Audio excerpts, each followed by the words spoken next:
Magandang umaga po sa inyong lahat mga kaibigan, at nandito na naman po tayo upang tayo ay magluto ng tinulang manok.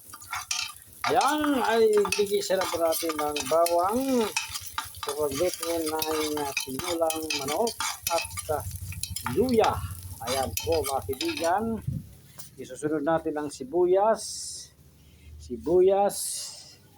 Ayan po mga kaibigan, ang sibuyas ay susunod-sunod natin sa ating tinulang manok.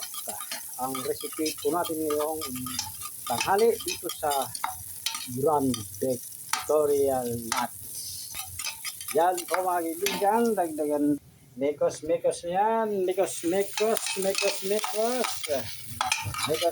ang ating bawang, luya at sibuyas sa ating recipe ngayong araw na ito. Tuloy-tuloy po tayo mga kaibigan. Mamaya po natin ay ihulog natin ang manok para sa 22 persons dito sa tinulang manok. Alright, magbabalik makalipas lamang ilang oras. At ito yun naman po mga kaibigan, ay ibibigay natin ang tinula. This is a recipe for now, and this is the Sunday edition. This cooking is here and Tuguegarao City, the place of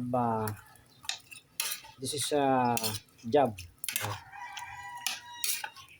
Nagluluto tayo ng kain ng stuff red cooking because we have deserved to stop it this now. And okay, good.